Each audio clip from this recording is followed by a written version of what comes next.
This is the EuroStepping. Hey everybody, my name is Jordy Kuiper. I played 5 years of college ball at Division I and University of North Carolina in Greensboro, UNCG. Had a majored in communications and social sciences. I played 5 years, best time of my life, and now I'm playing professionally overseas again. Played 1 year in Iceland, 1 year in Spain, and now I'm currently playing in France. So looking forward to talk to you a little more about college experience, and let's get this thing started, man. Beautiful. Jordy, thank you for joining us today. Great to have you. Yeah, really looking forward to this sit down with you. We're going to jump straight in. How and why did you choose UNCG?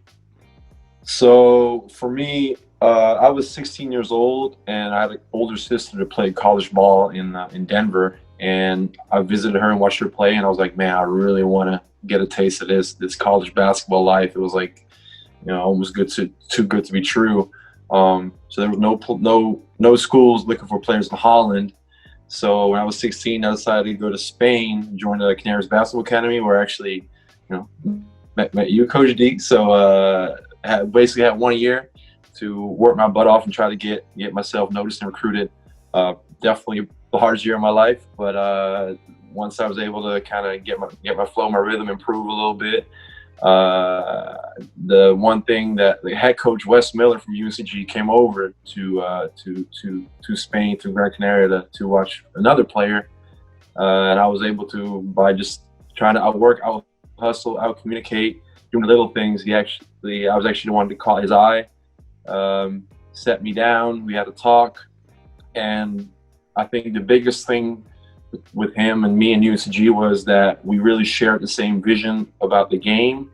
And that's not really mostly not about basketball at all. It was mostly about the mental side of it and the team part of it. And we both consider the same things to be incredibly important in a winning program and a winning culture, which is the little things, which is defense, just family building and team first. And he believed that I was a good embodiment of that. He was a starting coach, new coach. I would be part of his first recruiting class coming in.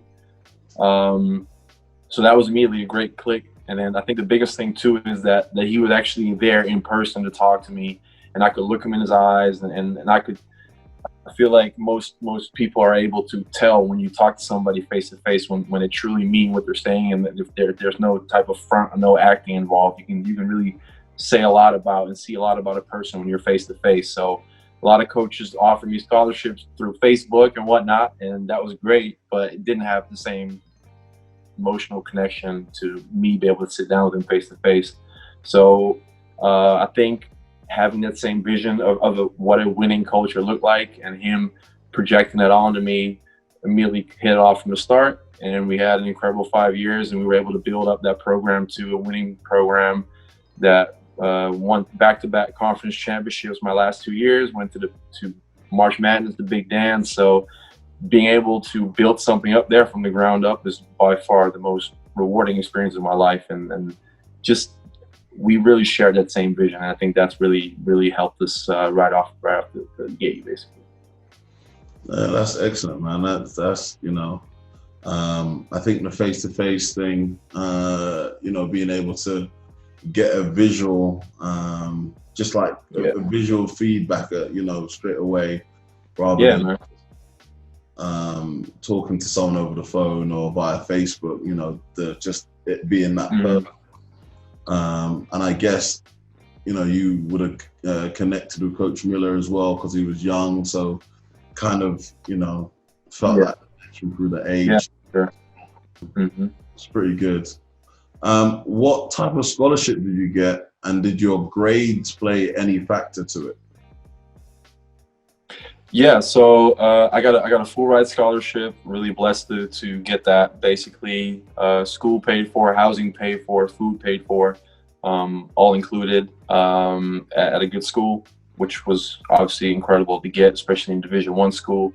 But then again, being able to play, say you're a very talented basketball player, that's only one part of it. So if you don't have your grades in order, that opportunity just won't be there because you have to be able to take care of your academics. Obviously, I did my equivalent of high school in Holland, which the Netherlands, like the Dutch education system, is one that's solid. So my grades, I had to get them all translated, moved over to, I guess, the equivalent of American grades, translated and whatnot. Luckily, I always took care of my stuff on that end. And that is something that coaches look at, man. Like basketball, obviously you got to have talent, but I feel like especially nowadays, since there is so much talent, which is actually also the reason why I believe we were able to turn that program into a winning one and winning culture, is that Coach Miller didn't just look at talent anymore. He was actually more recruiting character, and that stuff is way more valuable than just being able to put the ball in the hoop. So, and that stuff, having good character, having a good mindset, that stuff obviously translates to other parts of your life. So, if you have a kid that is very talented, seems really great in talking to him and talking to his family and former coaches, and he has good grades too, that's always a really good indicator of what kind of guy you are, what kind of player you are, and if you take care of business or not. So that's definitely an important part. Did your GPA allow you to get like a full ride, or do you think you would have got one regardless of your GPA? I don't think that the GPA was something that put me over the edge between getting a full ride or not a full ride. The spots on the men's basketball team were definitely reserved for a full ride scholarship. There was never talked about to maybe get a partial scholarship. But like I said, having good grades and a good GPA does make you more attractive as a player, because if coaches know that you're going to take care of your business and your responsibility on that end, then that makes you more attractive. So definitely could put you in a better picture and a better limelight, because when coaches break down recruits, they definitely have the subhead for your academics, and if you took care of that stuff, because they don't want to be on you 24/7 and make sure that you take care of your business. So if you've already proven that definitely puts you ahead for sure. Okay. What league did you play, or what conference did you play in? And can you tell us a little bit about that? Was it like a big dominated league? Was it guard dominated, fast tempo, slow tempo? What was the league play like? Yeah, so I played in the Southern Conference, the SoCon. It's the oldest conference in college basketball. Been around for a very, very long time. Probably the most notable players to come out of it is Stephen Curry from Davidson. Was in there at the time. Had a great NCAA tournament run.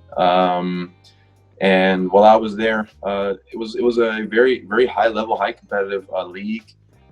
Very talented bigs, size, but also it's a very all-rounded league. There's some conferences that are very, very big dominated, but this was really all about all-around team play and very competitive. So obviously you'll play against the same teams several times a year. So once you get to conference play and conference tournament play, it's just all about finding little advantages, and whatever team is the most cohesive, especially on the defensive end, was what would always make the difference in our league. And we were able to take some big steps from year to year.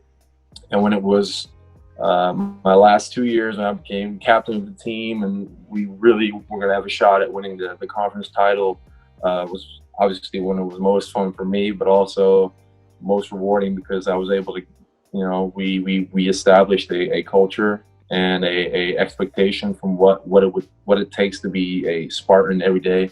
And once you're able to establish that standard and hold the new guys to that standard as well, and you really feel that this thing becomes more of a self-sufficient thing that you've created, that that will exist far after you're gone too, that's an incredible feeling. But the league itself was very competitive, very high level, high IQ players, and it was definitely, I would say, the highest level of basketball I've ever played, even to this day, even with 3 years of professional basketball under my belt. Wow. That's crazy. Yeah. Okay, got you. what helped you to graduate while you still played the game of basketball? So what helped you with your studies? And are there any hacks, any shortcuts kind of, to kind of help out in terms of getting it done? You mean while in college, you mean? Yeah, in college. Yeah, so they always it's a phrase they use a lot, is like, you're a student athlete, so student comes first. And it's kind of a cheesy line, but it is true. Like, if you don't take care of your academics, you'll not be able to practice or play. So for me, that was already more than enough motivation to get my stuff done. And other than that, I have to say that my time in Holland in the school system in high school really prepared me well, because it taught me to just manage your time well and get stuff done in advance, or maybe, just really good time management skills was something that you definitely need in college. And it's something when you come in as a freshman, you're just not going to be good at. But I would say probably my biggest advice is college has incredible resources. There's always these academic support departments, and their sole job is to be there for you, to help you, right? So they can help you plan, they can help you organize your time and manage that stuff, because you're going to have a ton of practices, ton of lifts, ton of games, ton of traveling, and it's going to be overwhelming and insane at times. So the biggest thing I would say is, don't be afraid to reach out for help, because there's going to be so many people around you that are willing and able to help you manage your stuff, because it's a big deal to balance all these things at once, because it takes full commitment to even play at that high of a level, and let alone complete a university degree with it. So I would say, don't be afraid to reach out. And if it feels like it's becoming too much, too many projects, too many deadlines, be sure to reach out in time, and they'll be able to kind of organize your thoughts and stuff. So it's always really important to not get lost and overwhelmed in all the stuff that's coming at you, all the deadlines and whatnot. Okay, I got you. That sounds pretty good. What is there anything in particular that you had success with? Any methods in terms of getting into a routine? Was you a before practice kind of guy? Was you an after practice, weekend? Like, how did you kind of structure your time? I was definitely someone who got most of my work done at night. Like, I wanted to focus on basketball and get my workouts in. I usually have practice or workouts in the morning, usually weights. Then I go to class and then practice right after classes. So I would, obviously there's quite a bit of procrastinating and getting stuff done last minute. But like I said, man, there's so many great resources. Like every university has a library that's open 24/7 with quiet workspaces. One thing I can say that I wasn't good at is, like, I couldn't be in my apartment or in my dorm. Like, that was not the most productive environment for me, right? So yeah, I would just be playing video games or whatever. So too many distractions, right? So one thing that did help me was just go out to the library or go somewhere else where you feel like you have a quiet working space, just to kind of help you focus and really be productive instead of just whooping people's butts in 2K or whatnot. So it was just too enticing and too much fun to just play video games and say, I'll do it later. But now, before you know it, you're up at 2:30, 3 a.m. writing papers that are due the next morning. You don't want to be in that position. I spoke to Pete. He said the same thing, man. He said sometimes, man, you just get lost. And he said he'd be in the gym and he'd just sleep over in the gym so he wasn't late for practice in the morning. So exactly. Man, yeah, that's hilarious. Okay, so we're going to speak about change of roles. So obviously when you was back home, you was a pretty dominant or a focal player on your club team back at home. And then when you transitioned, coming over into college basketball, your role changed. You wasn't the guy, you wasn't the franchise guy, so to speak. Absolutely. How did you deal with that? How did that work for you? How did you deal with that adjustment period of, I don't want to say like the king of the castle, but from a league guy to now a role player? Well, it's you start at the bottom of the totem pole, man. The thing is, though, I was able to flip that switch pretty quickly. But I mean, if you think about it, especially with kids that are highly recruited, like they get all this attention, they're hyped up by all these coaches, and then obviously it's hard to not kind of buy into that. But then as soon as you step on the campus, you're a freshman, man. You're at the bottom of the totem pole. You don't know anything, and you can be as talented as you were or getting buckets in high school, but you're, especially that first year, oftenly the second year too, man, it's rough. But I think one of the things that helped me is that like there actually is such a huge leap between high school basketball, or equivalent of club basketball, and college basketball, is that you're going to be so overwhelmed with the speed, with the physicality, with all the systems being thrown at you, all the defensive schemes that, you cannot, the only way for you to succeed in that environment is you're just getting thrown in with the sharks right away. And they do that on purpose, which in my later years in college was my favorite part, was just seeing all these freshmen there thinking they're all that. And they're coming into preseason practices, and we all know what's coming. And we don't say a word.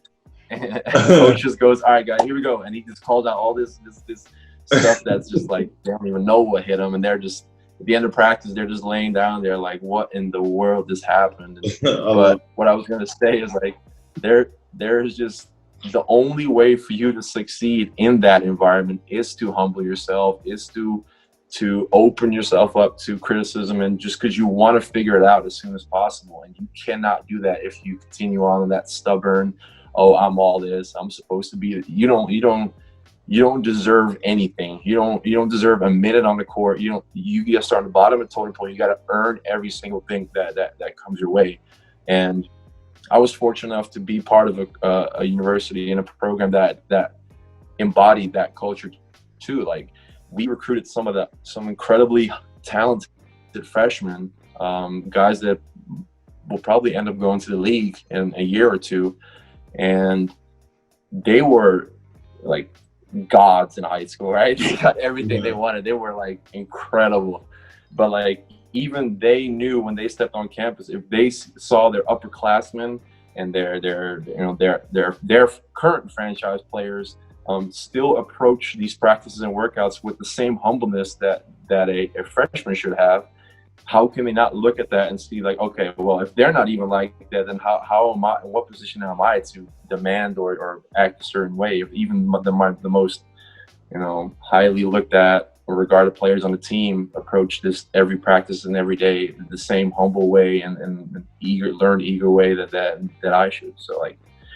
it's kind of those things where you should try to establish that in a culture as a team, as a program, but you should definitely come in eager to learn, open and humble if you want to be successful long-term college basketball player. I love it, man. Always rough up the new guys, man. The freshmen get it. Oh, it's so fun. Get it before. Oh man, that's hilarious. With the knowledge you have now, if you could redo 3 things to start your college career, what will those 3 things be? It doesn't have to be exactly 3. That's a good question. What things would you redo now if you were to start college?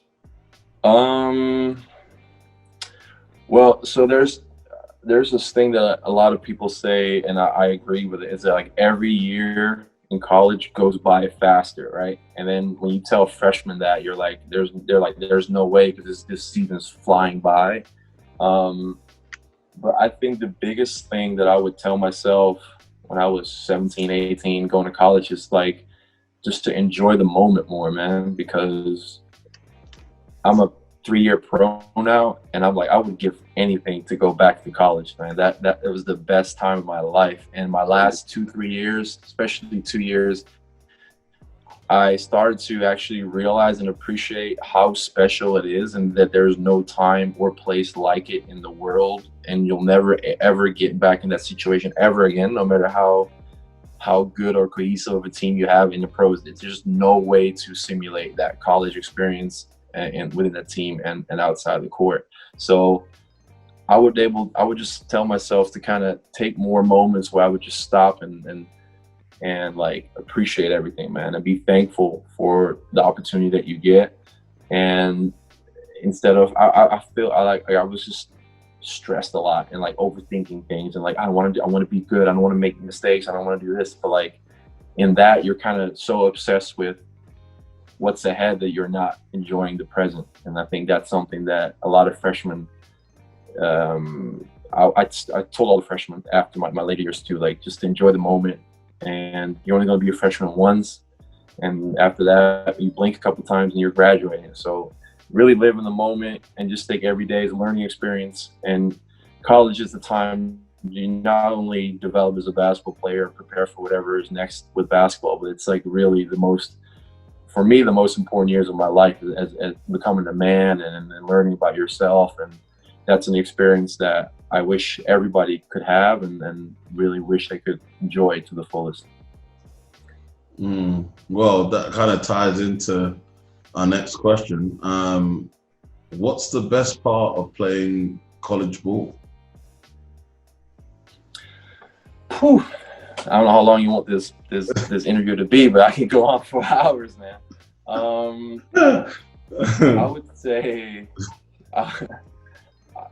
I would just say that it brought you got a group of guys from 18 to like 24, 25 years old that are going to war every single day together, and like a band of brothers for representing something that is like bigger than themselves, right? And that's something that you feel not on the court or when you play games in front of tens of thousands of people, but you feel it in the community, you feel it at the university, walking around campus, you feel it with like restaurants or local businesses in the city. Like you really feel like you're representing something that has a rich history, and you're trying to be a part of an important and a memorable part of that long lineage of time. And I will, man, like waking up every morning, going to workouts, going to practices, having that it's just a bond that I don't, like I said before, I'm 100% sure, and I've talked to people that have played professionally for a long time, like you just never ever can get that same sense of togetherness and that bond that you had in college with your teammates. It really becomes your family. And especially for a kid like me, because like I'm from overseas, so I came there, didn't know anybody, had no friends, no family there. So like even for international kids more than American kids, you throw yourself in this community, in this university, and that becomes your new home, right? So having this community and this family, this band of brothers, and this coaching staff and all that welcome you with open arms, and then being able to do something special together is like, it's just a feeling that's hard to describe. And it's just it's one of the, like I said, it's the best time of my life. And especially for an international kid to go overseas not knowing exactly how it's going to be, wasn't able to visit the school at all, and then for it to just click and for you to have such an incredible 5 years, it's very, very special. And I still talk to the guys every single day. So I talk to the coaches a lot. So it's like, it's something that's not just 5 years and you're done, right? It becomes part of who you are, and it really defines you as a person, and that lasts for the rest of your life. So for sure. Man, that was great. Hey, you're making me want to put in my papers. I don't know if eligibility's up or what. Yes, eligibility left, man. Kind of on the same note, how was it playing with those fans? You know, with the fans that come and watch college ball, and give me some examples of like good and bad, I guess. Or I don't know if you had any bad or whatever, but oh man, what's it? I got 2 tattoos of like championship rings that we won my last 2 years. My bad. I see, my bad. No, but wait. This is the point. Like my first 2-3 years, like we were not good at all. Like we were pretty horrible. So we, one of the recruiting things that Coach Wes used, and which was Coach Miller, I apologize, which was great too, is like we played in this arena called the Greensboro Coliseum. I grew up in Holland and I watched some basketball there, and like the best team was from my hometown, and they had an arena of like almost 3,000 people. And I thought this was like the most incredible, like it can't get bigger than this type of deal. And when I came to college, like our arena seated almost like 22,000 people, something like that. Maybe a little, no, I don't know. It was a lot. Yeah. Between 15 and 20, I think for sure.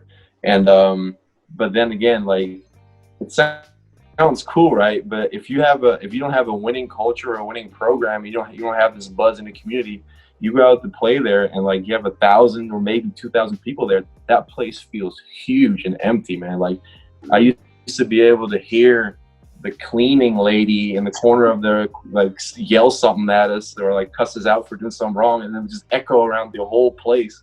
And it was horrible, man. Like it was still such an awesome venue, but like it's just different, right? So, but as you know, if you winning basketball attracts people always. So our last 2 years, you know, the stadium filled up, but nonetheless, like there's people, most of the people, not most, but a lot of people that come to the games are people that have their own hearts with the school. They probably went there, know somebody who went there, they're from the local area, so they all are really invested into the school. So you're also representing them. You're not just representing your team, but you're representing the people as well. And once you start winning and you behave properly and you respectfully carry that burden of representing that whole community. I don't even want to say burden because it sounds like kind of negatively, but you get my point. It is one of those things that you really feel like you're on this journey together, and that's a very special feeling. One of my, it's kind of stuck a little bit as a nickname, but people call me the Vanilla Gorilla. While I was in college, that nickname was born, and we used to have little kids come out to the games in full albino gorilla suits, like dancing around and stuff like that. So like, especially being there for 5 years, you definitely create a special bond with the fans, and especially people that come every game. And those are people that I still talk to like regularly, even 3 years out from college. So the relationships that you build in college are ones that usually definitely last a long time. Have you got any negative experiences with the fans? You know, anyone saying stuff to, you know, put you off your game or shouting abuse at you, or, you know, is there any? Well, not necessarily from my own fans. Well, when I was a freshman, I had very limited minutes. So like I said, I was just so obsessed with like trying to do well. And I don't think I've ever told anyone this, but when I used to play, even if it was like a handful of minutes a game, I would sometimes go online after the game and look at like the fan boards to see if people would like mention me or said anything about me. And sometimes there was people that would say like, you know, this guy's not going to be anything, or he's not good enough or whatnot. And I would always kind of use that as fuel to kind of keep working. It's not like I would do it to kind of search validation or anything, but I was always curious to see what people would think. But all in all, I would say the fans from my own school have always been really supportive, and that's been great. But I mean, the fans are crazy, right? So our fans are really passionate and crazy about Spartans, but like we had some really intense rivalries for like East Tennessee State or Wofford, and there were some serious. I don't want to. Hatred might be a big word, but it's getting pretty close, especially not just amongst fans, but like that. The rivalries were so much fun because it would start days and days before. Or I would, slander on social media. Me and my teammates would get tagged in pictures and like cussed out on social media, and we would all love it. Like it wouldn't affect us at all. Because, whatever, it's just part of the game. But sometimes they might have crossed the line a little bit here and there with certain things. But I always told the guys never take that stuff personal. Like it is what it is. We just let our game talk, and we take the W, and we go home, and then they'll shut up. But from cutout boards of personal pictures on the depths of my Facebook, or pictures I've never even seen before, holding up old big size cupboards during the games, or like getting cussed out on it was, it's all part of it. But I've developed a pretty thick skin, and it never got to me. But I would get heckled like crazy. One example is there was a team, VMI, Virginia Military Institute Military School. really tough to go to those schools. I really respect those guys a lot. And man, I would just get heckled and cussed out and all game long. And I actually went up to dunk. What's that? What's the worst thing someone's ever said? Well, before we went on the air, you told me that I couldn't cuss, so we can't. It's gonna be a lot of beefing for you in the edits, man. I can't be. That's all I gotta say. Let's just say I'll give it a PG. They just didn't think I was they didn't think I was that good of a basketball player, and they told me to make sure that I knew. But no, it was all about being just a white boy. I'm fat, I'm slow, I'm horrible, this and that. But then I actually went up to dunk at basketball. I got pushed in my back, and I landed wrong with my wrist, and I broke my wrist. This was my second year in college, so I was out for the rest of that season, which is actually why I played 5 years instead of 4. And actually, from that point on, there was a game away, which is it's a rough place to play. It's rowdy, but I love those kinds of environments. But I couldn't play, and like halfway through the game, out of nowhere, this chant started, and they were all chanting like, "We want Jordy!" Like they were actually like kind of supported, like because you kind of go back and forth with each other. So you, especially when you're there for a long time, you actually get a bond with them as well. And like I said, if you let your game talk, then eventually, the animosity or the negativity always ends up in being respect at the end of the day if you go about it the right way. So fair enough. I like it. Okay, so switching to the second half of the questions. So you was in North Carolina, right? Yeah.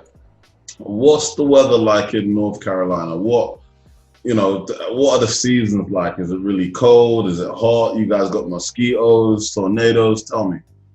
North Carolina it's pretty unpredictable. So it's definitely quite humid. But the thing about where I was in Greensboro, North Carolina, is like it could be start of a beautiful day, nice and sunny, no clouds in the sky, and then by the afternoon it would just be thunderstorms and rain like crazy. So it was like all over the place. There was no point of even checking the weather reports because you never knew what would really come, like what would happen. But coming from Holland, where it was always kind of chilly and rained a lot, it was the summers were really hot in North Carolina. The one thing that was probably the biggest weather-related thing there was like in the winter, if the weather report from the day before would say there was like a 10% chance of snow, everybody would lose their minds because they were not ready to handle any type of snow or ice or on the roads or whatnot. So the main roads would get like salted out with the salt trucks. Every other road was just slippery as hell and dangerous. And like there was like a stretch of like a week or 2 weeks in the wintertime where it was predicted to be like minus almost throughout the whole week, like -5 degrees Celsius or something. And they closed the schools just because of the cold. Like, because they were just so worried about like people getting in accidents just from like slippery roads. And I'm like, I grew up in Holland. I was riding my bike within like 10, 15 centimeters of snow, riding my bike to school every day. I never had a snow day in my life. So that was definitely something.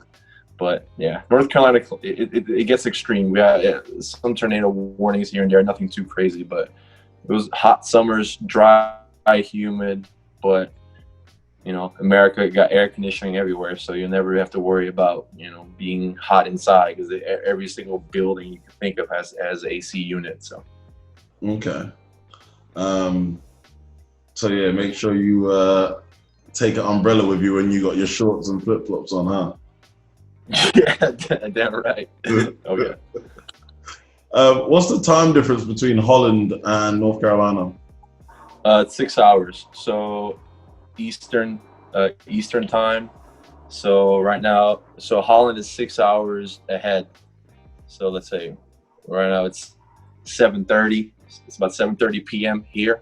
I mean, it's like 1:30 in North Carolina. So whenever I go to bed here and I'm sleeping, I wake up in the morning at like 8 or 9. My phone would be blown up with messages from all my American friends that are, hitting me up during their nighttime and all the group chats with former teammates and whatnot. So I always got some catching up to do. I even wake up a little earlier just to make sure I catch up on all my American stuff. Traveling over or to and from, how did you deal with the jet lag? Did you feel it? Was it bad, or how did you kind of deal with that? So the biggest thing for me is going from Europe to the States was never that big of an issue for me. The biggest thing for me was like, as soon as you get there, make sure that you immediately just adopt the time and live by it. So like, especially with eating on time, and like, even though we might be, the first days it was going to be a little tricky, make sure you probably have to stay up a little bit to get back in that time. As soon as you're on it, on day one, you're good to go. But going from the U.S. to Europe was horrible, man. It was bad, because I would usually end up landing pretty early local time in Holland. And that would mean that, you would have to stay up to catch on to the European time again. And you're landing at like 8 or 9 a.m. If you go to sleep at like 2 or 3 and you wake up at 7, you're screwed. Your whole schedule's messed up. So you would have to force yourself to stay up. So that was always really rough. But then again, if I were to go home, it's because of summer break, right? So I don't have to be ready for practice or workouts the next day. So I had my time to kind of adjust. But I never had any trouble with going from Europe to the U.S., but always going from U.S. to Europe was the one that really got me. And I've heard from several others that's always usually the case. Yeah, we've heard that a bit. What's the must-see destination in North Carolina? If I just booked my ticket and I said, "Hey Jay, where have I got to go?" What's the hot spot in North Carolina? Sheesh, North Carolina, it's a big state, man. There's. Well, where you going? I don't know. I mean, Greensboro.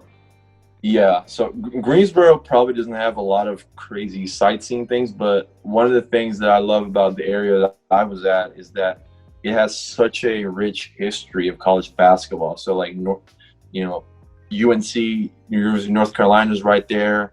Duke is right there. There's all these, Wake Forest. There's all these great schools with incredible histories in a radius of not that much time. It's all really pretty close. So like, especially for somebody who is interested in basketball, I would just definitely go visit those schools, check out some of the museums. Obviously, some of the most legendary players to ever play basketball went to school in this area. And it's an area with such a rich basketball history that can be seen and felt and heard throughout the state from all across. So especially for a basketball geek, there's a lot of interesting stuff to see when it comes to college basketball in North Carolina. Okay. What's the best place to get food in Greensboro? So yeah, that's a very, very loaded question. Greensboro has the best burger that I've ever had in my life. It's a place called Emma Keys. It is by far the best burger on the planet, called Emma Keys. But I was really blessed at UNCG because we had one of the largest cafeterias in the country, and it was huge. And we had, I think I still have it actually. Yeah. Oh yeah. I'll definitely never get rid of this. So we had Spartan cards.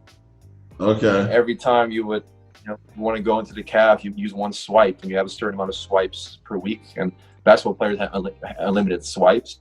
And you can tell this bad boy is worn out. So like, that's basically all you can eat food. And then if you can make me happy one thing, it's all you can eat food. So they have the Asian cuisine, they had Italian pasta, they had everything, and that was a really, really nice place to eat. So I spent a lot of time there.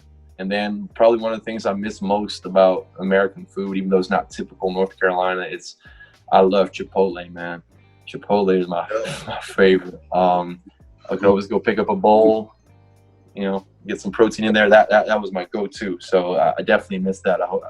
Definitely hole in the market for somebody to fill in Holland to get some Chipotles going. That would make a living, millions of dollars, with that franchise opening up there. So. Well, that's something for you to invest in. I might have to. Try and talk to somebody, get that going. Yeah. Where's the best place? Start again. Where's the best place to get kicks? Ooh, there's a in Greensboro. There's a mall, Four Seasons Mall. They got some good spots in there. The thing for me is that I'm a big guy, so it's hard for me to get my sizes. So I would always go online and order through there. But locally in Greensboro, there's a couple of really good sneaker spots at the mall, at Four Seasons Mall. And usually they're able to kind of hook you up with some prices too if you're a student athlete. Do not actually tell anybody that I said that, because that's NCAA violations. But that's the price is for everybody. Everybody gets a discount. Doesn't matter if you're a basketball player. It was the connection that messed up. That's why I said it right away. Next question, D. What's up? That's hilarious.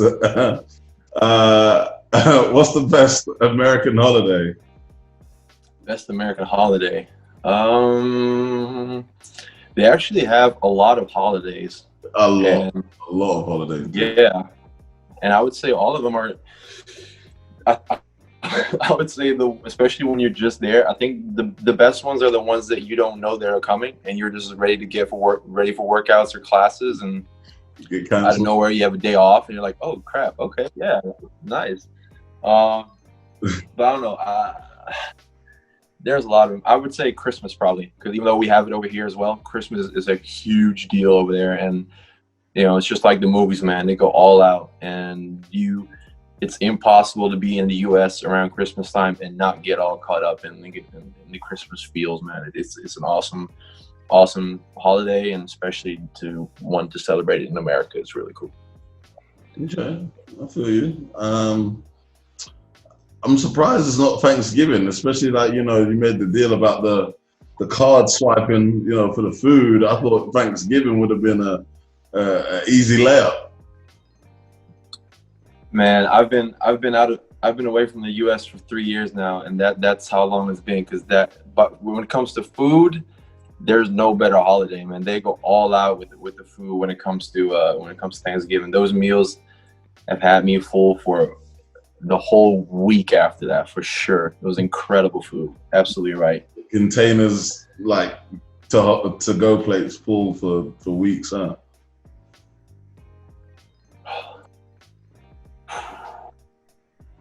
Amazing, man. The green beans, the mac and cheese. And that's the one thing about America too, man. The portions are huge.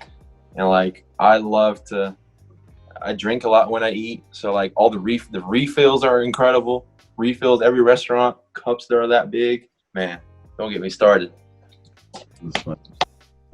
Did you get homesick at all? And how did you deal with being homesick? Obviously, I missed home a lot, as everyone probably would, but mostly, the people, family, and friends. But I have to say that I had teammates that lived like an hour away or 2 hours away from home, and I would see them get so homesick, and I would always kind of I would think to myself like I'm from overseas, but I don't really feel that homesick. How are you?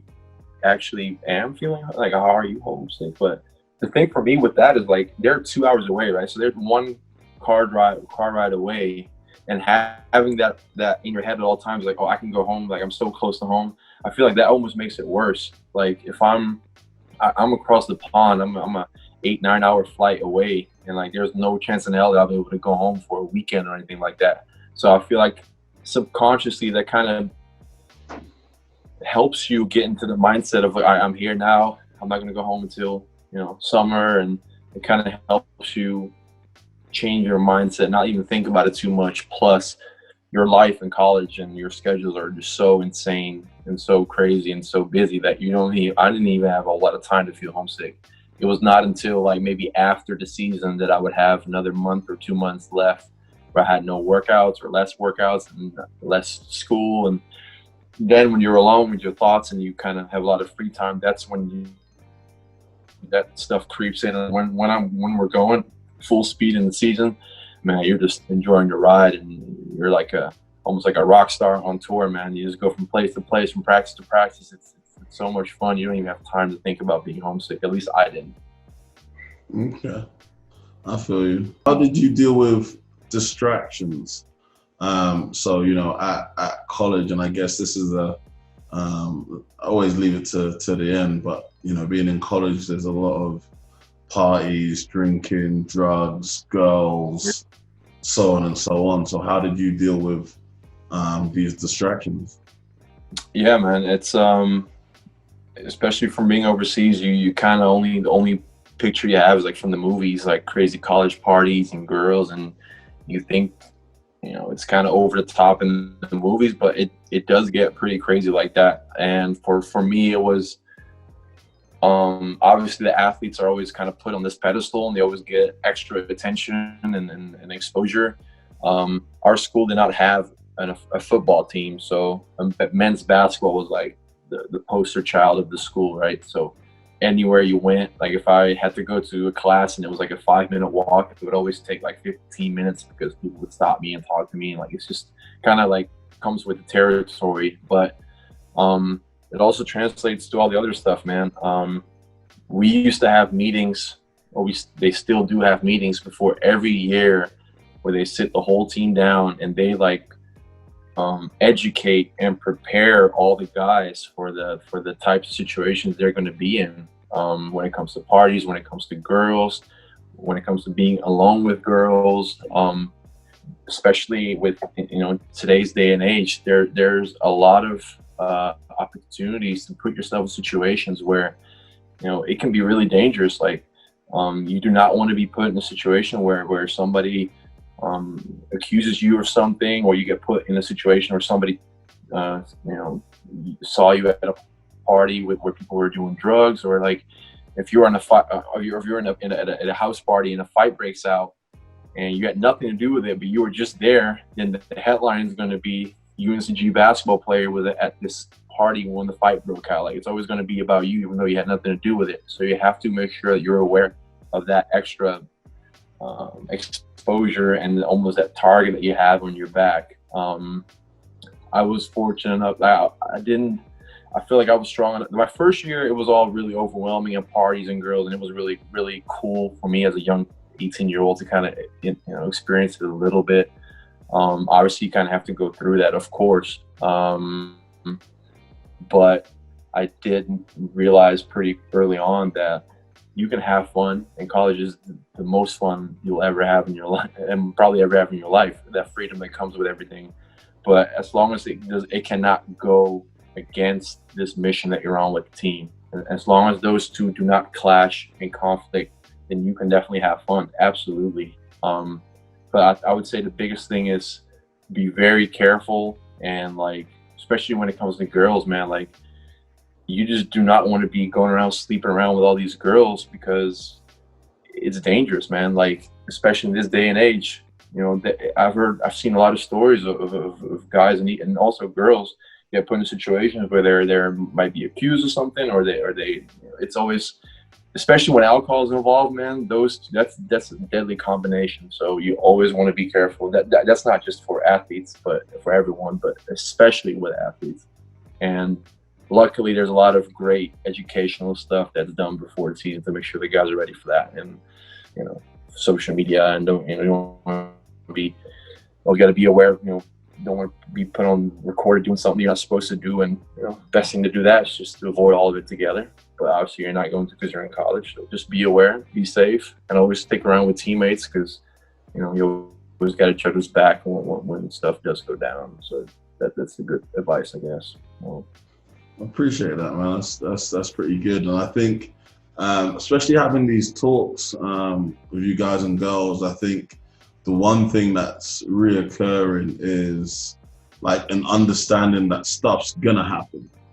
Do you know what I mean? You're gonna go out and you're gonna explore, and you're gonna come across these instances. It doesn't make you, it's not unnatural to be asked to drink when you're underage, and it's not unnatural to be, you know, oh, let's go to this party, let's do this, let's try this.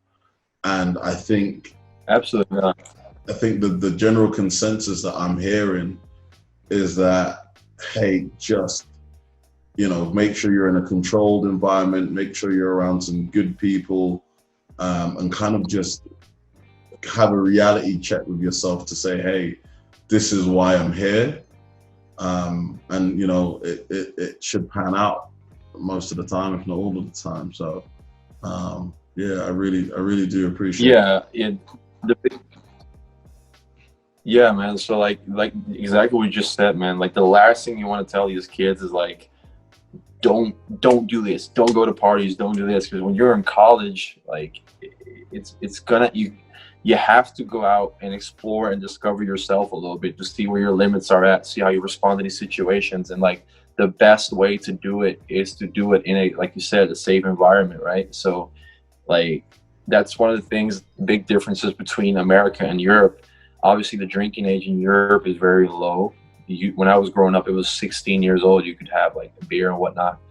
But the thing is that like when you're 16, you're kind of discovering your limits with drinking. There's always parents or friends around at that age that are kind of there to kind of be the safety net. And at a young age, when you're able to kind of discover like where your limits are, then you're prepared to, when you go to these scenarios, you kind of know what to expect, right? And in America, the drinking age is 21. You got all these kids that grow up sometimes very sheltered from their families, and they're not exposed to parties or drinking or girls or guys in other cases at all. And then they go to college on their own for the very first time, and then they go out and experience all this freedom and all this, and they just go crazy. They go off the rails, right? And that's just the exact result that you're going to have if you are constantly telling people not to do certain things. Like it's okay to go out and try a little bit, see how it is, how you respond to it. And that's the best way to kind of discover where your limits are at. And that's the best way to kind of just discover just how you respond to those situations. But like I said, safe environment, always be, and I would say the biggest thing is always be aware that you're not just Jordy Kuiper at a party. You are representing the entire men's basketball team, the entire school, the entire athletic department at all times. And that's with everything you do. So if you mouth off or you cuss at like even a waitress in one restaurant, right? That one person's vision or idea of the entire school, the entire athletic department can be changed in an instant. You can never know what kind of trickle down effect that might have. You're always representing the school at all times, and you should carry that out with pride and honor and dignity. And that's something that I think is very important. What is your advice that you would give to anyone watching this, planning to go to college? I would probably, I would say the biggest thing for me is that the most rewarding and most special memories and experience that I've had were, they were obviously basketball related, but I think the most, even sometimes more important, is the bigger picture, like, and the relationship you have with people and in the community, right? So coming to a new country, a new situation, a new community, not knowing anybody whatsoever, I would really advise them to really just take a leap of faith and just throw yourself into this community, get to know as many people as possible. And that way, when this community throughout these 4 or 5 years or however many years you're there are truly becoming a part of who you are as you're developing and maturing, and that chemistry, that experience of experiencing this whole new place, all these new people, while also discovering what kind of person you are, what kind of adult you're going to be.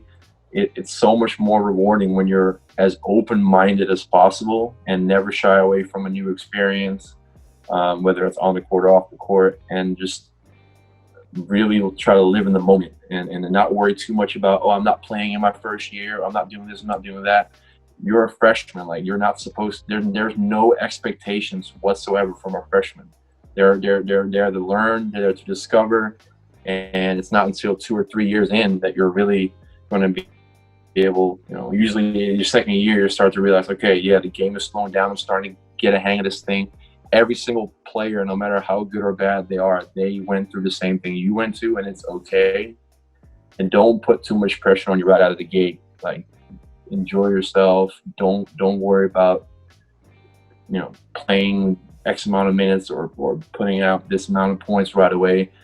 It's okay to not be, you know, this incredible college player out of the gate. And that's not just with basketball, but also off the court. You know, take your time to develop yourself and just enjoy the ride. Because, like I said, man, I told you already, I would give up anything to go back for just one more year of college, because it's just so incredible, man.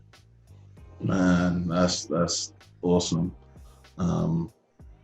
Yeah, as I said, I might go check the clearing house when we get off this Zoom and see if I can play, man. You got me wanting to. You got me inspired.